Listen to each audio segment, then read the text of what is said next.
guys, welcome back to my YouTube channel sama dengan mahasiswi gabut.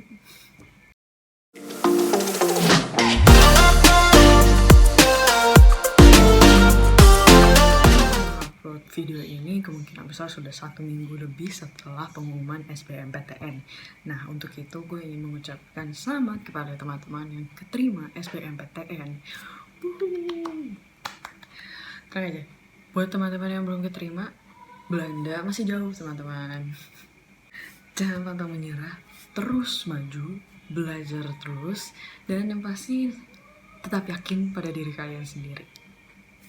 Karena pengumuman SBMPTN sudah diumumkan, maka itu menjadi sebuah pertanda bahwa sebentar lagi tahun ajaran baru untuk dunia perkuliahan akan segera dimulai. Untuk teman-teman yang akan masuk dunia perkuliahan menjadi mahasiswa baru, pasti akan bertanya-tanya nih, dunia perkuliahan serem gak ya? Atau aduh nanti keteteran gak ya sama tugas-tugasnya? Susah gak ya di dunia perkuliahan itu? Nah, cocok banget nih untuk teman-teman yang sedang menonton video ini, karena pada kesempatan kali ini gue akan membagikan tips-tips yang sebenarnya udah basi tapi bermanfaat di dunia perkuliahan.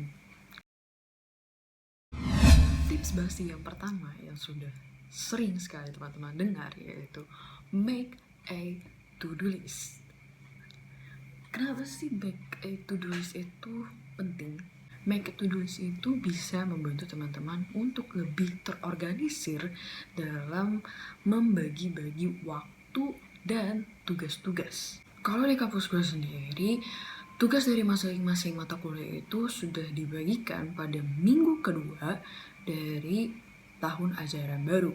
Pada kesempatan itulah gue menggunakan waktu untuk kemudian mengorganisir tugas-tugas dari setiap mata kuliah itu. Yang pertama ya dengan membuat to-do list. Apa aja sih yang gue tuliskan di dalam to-do list tersebut?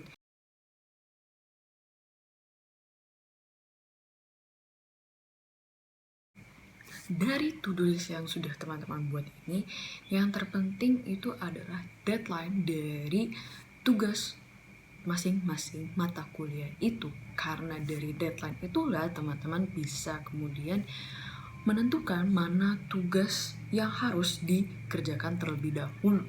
Biasanya gue sih deadline yang terdekat atau deadline yang terawal itulah yang gue bikin lebih dahulu. Tapi kalau misalkan deadline-nya bertabrakan gimana? Nah, itu harus kita lihat kembali tugas mana sih yang lebih mudah dikerjakan atau lebih sulit untuk dikerjakan. Karena kalau misalkan lebih sulit untuk dikerjakan berarti akan memakan waktu yang lebih lama. Nah, oleh sebab itu biasanya gue akan memulainya dengan yang tersulit terlebih dahulu, baru mengerjakan yang lebih mudah. Next. Tips basi yang kedua adalah make a week schedule.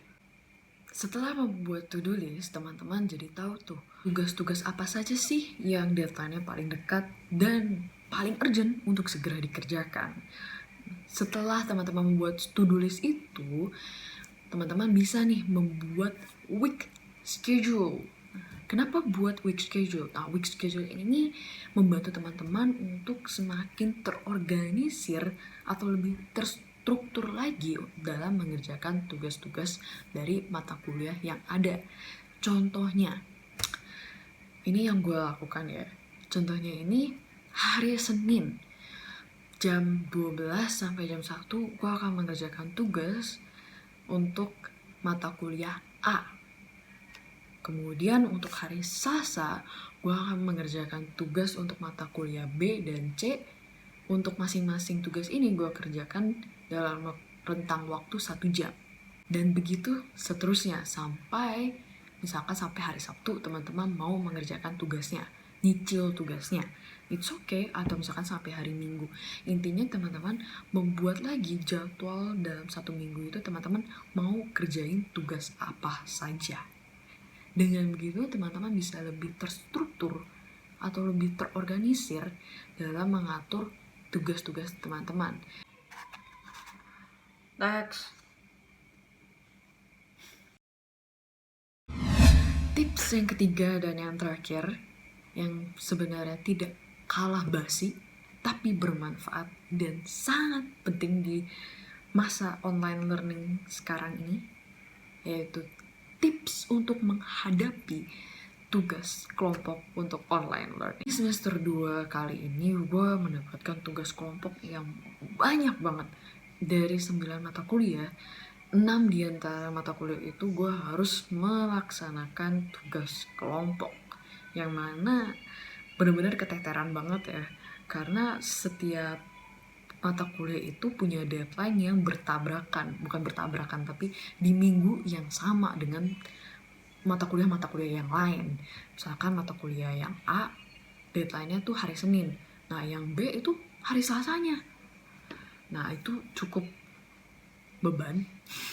Dan kalau misalkan tidak diatur dari awal, nah itu di akhir-akhir teman-teman akan sangat terbebani dan jadinya nggak terstruktur tuh gimana teman-teman untuk mengatur tugas-tugas kelompok yang masih terbengkalai. Untuk itu gue punya sedikit tips untuk menghadapi tugas kelompok di masa online learning seperti ini. Kita langsung mulai aja, oke? Inti dari mengerjakan tugas kelompok itu hanya satu, teman-teman, yaitu gerak dengan cepat. Gerak dan cepat maksudnya gimana nih? Pada saat teman-teman sudah diberitahukan oleh dosen bahwa teman-teman akan mendapatkan tugas kelompok, nah teman-teman harus cepat-cepat mencari anggota kelompok. Kalau misalkan tugas kelompok itu anggotanya dibebaskan oleh dosennya, tapi akan sangat baik, nggak akan sangat dimudahkan apabila kelompok itu dipilih oleh dosennya. Karena di masa online learning ini cari teman agak-agak susah ya. Next. Anyways, pada saat teman-teman sudah diberitahukan bahwa teman-teman akan melakukan tugas kelompok, yang terpenting adalah cari teman kelompok dengan cepat, atau kalau misalkan sudah dipilihkan, teman-teman harus segera inisiatif untuk mengkoordinasikan tugas kelompoknya. Koordinasinya gimana? Nah, yang pertama, setelah teman-teman sudah mendapatkan tugas kelompoknya, oh tugasnya ini seperti ini, anggotanya ada misalkan 5. Oke.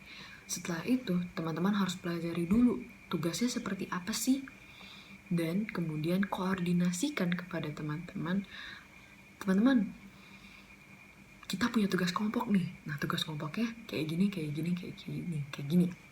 Setelah teman-teman sudah memberitahukan kepada anggota kelompok, teman-teman harus segera berinisiatif untuk mengkoordinasikan tugas kelompoknya. Misalkan teman-teman sudah tahu nih tugas kelompoknya mau ngapain, disuruh presentasi dan materinya ini. Nah, teman-teman langsung tuh inisiatif kasih tahu ke anggota kelompok, nih loh teman-teman, kita punya tugas kelompok, kita disuruh presentasi untuk materi ini. Setelah teman-teman koordinasi, lalu teman-teman harus segera mengajak anggota kelompok untuk membantu dalam pembagian materi presentasinya. Kalau gue sarankan, tugas kelompok ini setidaknya untuk sampai pembagian tugas-tugasnya itu harus di minimal, nggak maksimal, koordinasi ini diselesaikan 1 minggu setelah teman-teman mendapatkan tugas kelompok itu dari dosen. Karena ini akan membantu teman-teman lebih terorganisir dalam mengatur tugas-tugas kelompok serta tugas-tugas individu lain. Intinya dari tugas kelompok itu yang terpenting, teman-teman itu membagikan tugas dari masing-masing anggota kelompok sehingga tugas kelompok itu terus berjalan tanpa teman-teman perlu mengingatkan mereka lagi. Teman-teman bisa kemudian nanti mengingatkannya ketika 2 minggu sebelum deadline dari tugas kelompok itu.